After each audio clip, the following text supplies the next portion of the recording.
unfold.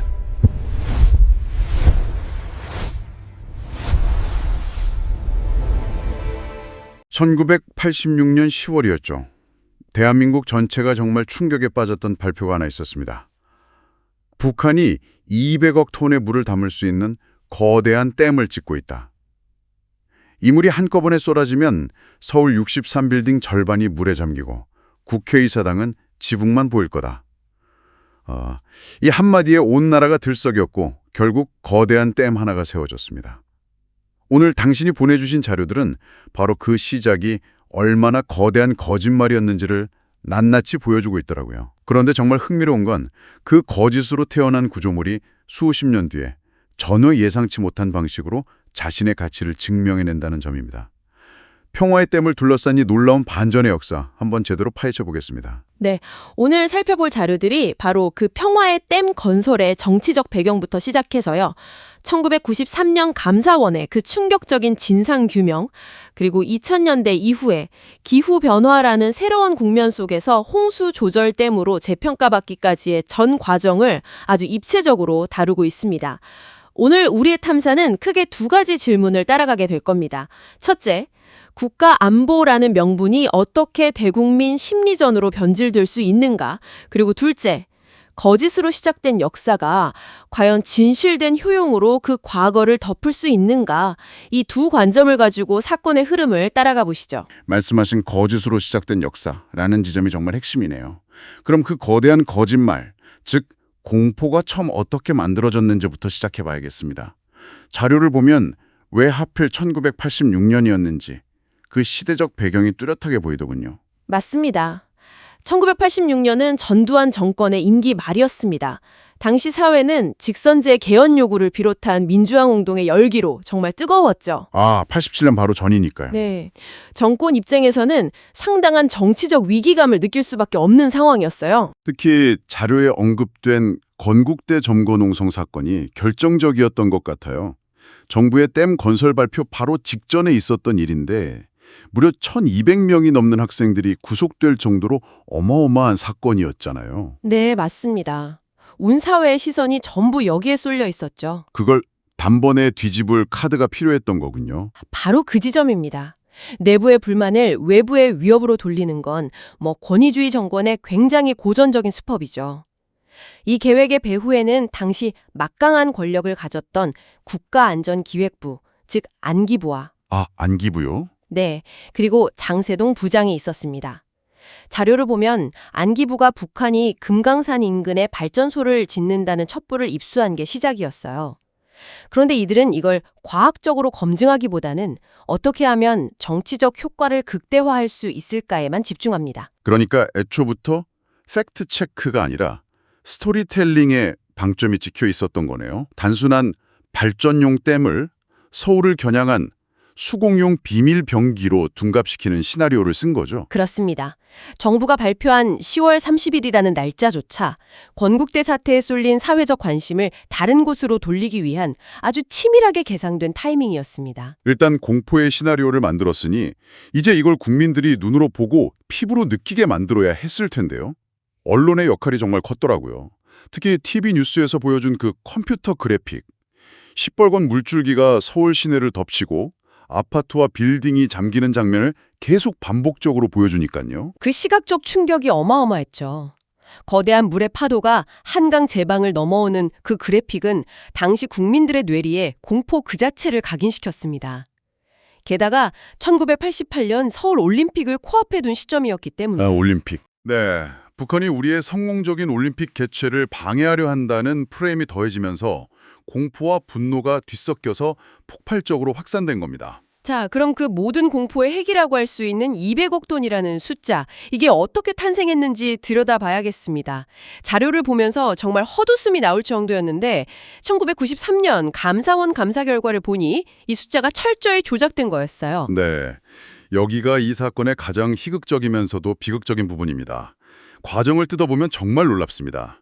최초의 1차 분석은요, 안기부 직원 1명과 한전 직원 1명, 단 2명이서 진행합니다. 잠깐만요. 국가의 운명이 걸릴 수도 있는 분석을 단 2명이서요?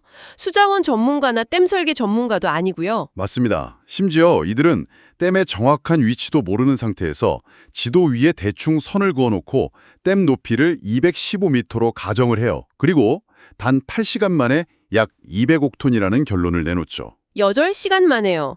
이건 뭐 분석이라기보다는 거의 작문에 가까운데요. 상식적으로 말이 안 되잖아요. 그렇죠. 더 황당한 건 그 이후입니다.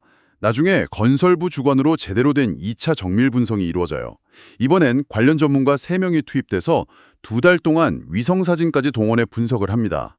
그랬더니 실제 최대 저수량은 1차 분석의 3분의 1 수준인 약 70억 톤에 불과하다는 결론이 나옵니다.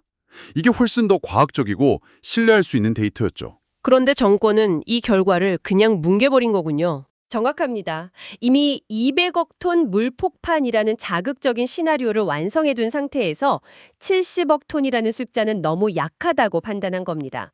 국민에게 더 큰 공포를 줘야 한다는 정치적 목적 아래 8시간 만에 날조된 1차 분석 결과를 공식 발표하기로 결정한 거죠. 국가기관이 의도적으로 데이터를 왜곡하고 국민을 속인 명백한 증거입니다. 애초에 200억 톤이라는 가정 자체가 과학적으로도 불가능했다는 점도 자료에 명확히 나와 있더군요. 지형적으로 그 위치에 200억 톤의 물을 가두려면 댐 높이가 너무 비현실적으로 높아져서 물이 산을 넘어 동해바다로 흘러가 버릴 정도였다면서요. 네, 백두대간을 넘어가야 하는 수준이었으니 물리적으로 성립 불가능한 시나리오였습니다. 또 한 가지 결정적인 오류는 북한 댐과 서울 사이에 있는 수많은 우리 댐들의 존재를 완전히 무시했다는 겁니다. 그 부분도 중요하죠. 북한 금강산 댐 바로 아래만 해도 화천댐, 춘천댐, 의염댐, 청평댐, 팔당댐까지 5개의 댐에 연달아 있잖아요. 그렇습니다. 이걸 댐의 연쇄 효과라고 하던데 이 댐들이 물의 속도와 양을 엄청나게 줄여주는 완충 역할을 한다는 거죠. 맞습니다. 설령 북한 댐이 붕괴하더라도 이 5개의 댐이 차례로 물을 막고 흘려보내면서 파괴력이 현저히 감소하게 됩니다. 당시 시뮬레이션 결과를 보면 서울에 도착할 때쯤에는 일부 저지대가 침수될 수는 있어도 63빌딩이 잠기는 식의 대재앙은 일어나지 않는 것으로 나타났습니다. 결국 모든 것이 부풀려진 공포였던 셈이네요. 이렇게 잘 짜인 각본과 조작된 데이터로 만들어진 공포는 곧바로 전 국민을 움직이는 거대한 동력이 됩니다. 평화의 댐 건설을 위한 성금 모금 운동이 시작되는데 정말 광풍이라는 표현이 딱 맞더라고요. 코올릭의 아이들이 돼지 저금통을 깨고 기업들은 거액을 기부하고요. 방송사들은 연일 특별 생방송을 편성해서 성금 기탁자 명단을 화면 아래에 자막으로 끊임없이 내보냈습니다. 나라를 지키기 위해 벽돌 한 장이라도 쌓자는 식의 애국심에 호소하는 구호가 전국에 울려 퍼졌죠. 이런 분위기 속에서 성금을 내지 않는 것은 마치 비국민이 되는 것처럼 여겨졌습니다. 표면적으로는 자발적인 기부였지만 자료를 보면 사실상 반강제적이었다는 증언이 많습니다.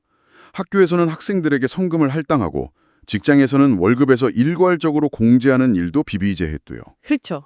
이걸 거부하면 비애국적이거나 반정부 인사로 낙인 찍힐 수 있다는 사회적 압박이 엄청났던 거죠. 네, 그런 분위기 속에서 약 6개월 만에 총 661억 원이라는 천문학적인 돈이 보였습니다.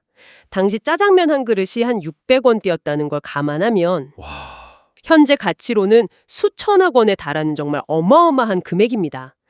국민들의 불안감과 애국심을 담보로 한 거대한 모금이었던 셈이죠. 그래서 나중에 진실이 밝혀지고 나서 1994년에 한 시민가족이 국가를 상대로 냈던 그 성금 1,700원을 돌려달라는 소송. 이 사건이 굉장히 상징적으로 다가왔습니다. 액수는 작지만 국가의 기만 행위에 대한 책임을 묻겠다는 의지였으니까요. 하지만 결과는 패소였죠. 법원의 판결 요지가 참 씁쓸합니다. 당시 사회적 분위기와 심리적 압박감은 인정되지만 법적으로 재산을 빼앗겼다고 볼 만큼의 강박 상태는 아니었다는 거였습니다. 국가가 국민을 속인 것은 맞지만 법의 잣대로 그 책임을 묻기는 어렵다는 현실의 벽을 보여준 판결이었습니다. 그렇게 우여곡절 끝에 탄생한 평화의 댐은 1993년 김영삼 정부의 감사로 단군 이래 최대의 사기극이라는 오명을 뒤집어쓰게 됩니다. 철거론까지 나올 정도로 완전히 천덕꾸러기 신세가 된 거죠. 맞습니다. 댐 구조 자체도 문제였습니다. 일반적인 댐처럼 발전 기능이나 물을 가두는 수문이 없었어요. 평소에는 그냥 물을 흘려보내도록 설계된 빈 댐, 드라이댐 구조였거든요. 아, 그냥 텅 비어 있는 댐이었군요. 네, 이게 평상시에는 아무 기능도 하지 않고 덩그러니 서 있는 거대한 콘크리트 구조물에 불과했던 겁니다. 국민 혈세만 낭비한 애물단지, 흉물이라는 비판이 쏟아지는 게 당연했습니다. 저도 어렴풋이 댐이상 하기극이라는 오명을 쓰고 애물단지가 됐다는 부분까지는 기억이 나요. 그런데 당신이 보내주신 2000년대 자료들을 보면서 정말 깜짝 놀랐습니다. 여기서부터 이야기가 완전히 예상치 못한 방향으로 흘러가더군요. 바로 역사의 아이러니가 시작되는 지점이죠. 2000년대에 들어서면서 두 가지 큰 변화가 생깁니다. 하나는 기후 변화로 인한 국지성 집중호우가 훨씬 잦고 강력해졌다는 것이고, 다른 하나는 위성사진 분석 기술이 발달하면서 북한의 임남댐, 즉 금강산댐의 상태를 더 정확히 알 수 있게 되었다는 점입니다. 위성사진을 보니 북한 임남댐에 부실공사로 인한 심각한 균열이 발견되었다고요? 네, 그렇습니다. 수공 위협이라는 만들어진 공포가 아니라 댐 붕괴 위험과 자연재해로서의 홍수라는 아주 현실적이고 실제적인 위협이 대두된 겁니다. 그러자 아무짝에도 쓸모없어 보이던 평화의 댐의 존재 이유가 전혀 다른 각도에서 재조명되기 시작한 거죠. 그리고 그 가치가 결정적으로 증명된 순간이 바로 2002년 태풍 루사 때였군요. 당시 강원도에 하루 870mm라는 정말 상상도 못할 폭우가 쏟아졌다고 기록되었던데요. 네, 한반도 기상관측 사상 역대급 폭우였습니다. 북한강 상류에서 어마어마한 양의 물이 순식간에 불어나서 밀려 내려왔죠. 이때 만약 평화의 댐이 없었다면 바로 아래에 있는 화천댐은 거의 100% 붕괴했을 거라는 게 전문가들의 공통된 분석입니다. 당시 유입되는 물의 양이 화천댐이 감당할 수 있는 계획 홍수위를 훨씬 초과하는 수준이었거든요. 만약 화천댐이 무너졌다면 그 아래 춘천댐, 의암댐까지 연쇄적으로 붕괴하면서 정말 끔찍한 재앙이 현실이 됐을 수도 있겠네요. 1986년에 그들이 말했던 시나리오와는 이유는 다르지만 결과적으로는 비슷한 재앙이 일어날 뻔한 거군요. 바로 그 위기의 순간에 애물단지 취급받던 평화의 댐이 영웅처럼 등장합니다. 상류에서 쏟아져 들어오는 10억 톤이 넘는 홍수량을 자기 몸으로 일단 다 받아냈습니다. 평소에 텅 비어 있었기 때문에 이 엄청난 물을 담을 여유 공간이 있었던 거죠. 그렇게 시간을 벌어주면서 하류로 물을 조금씩 방류해 화천댐의 수위를 안정적으로 관리할 수 있게 했고 결국 댐 붕괴라는 최악의 시나리오를 막아낸 겁니다. 정말 아이러니하네요. 일부러 비워두는 빈 댐 구조라서 쓸모없다고 욕을 먹었는데 바로 그 특징 때문에 홍수 조전에는 최적의 성능을 발휘한 셈이니까요. 거짓말이 많은 거대한 구조물이 진짜 재앙을 막아낸 역사적인 순간이었네요. 그렇습니다. 2003년 태풍 매미 때도 평화의 댐은 비슷한 역할을 훌륭하게 수행하면서 과거의 오명을 완전히 씻어냈습니다. 이후 평화의 댐은 수도권의 홍수 방패라는 새로운 별명을 얻게 되죠. 태풍 루사의 경험이 댐을 더 강력하게 만드는 계기가 되었다는 점도 인상 깊었습니다.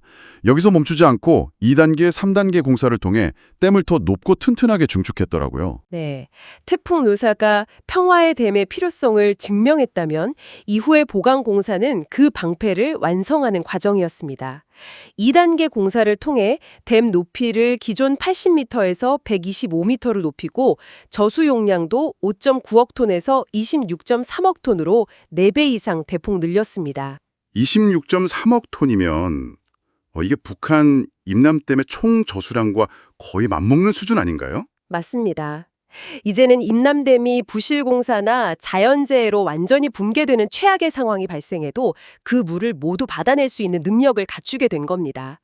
이후 3단계 공사를 통해 상상을 초월하는 극한의 홍수가 와도 댐 자체가 무너지지 않도록 사면에 보강하면서 이제는 명실상부한 완성된 방패로 거듭난 것이죠. 오늘날 평화의 댐에 가보면 그 복잡한 역사를 온몸으로 느낄 수 있다고 하더군요.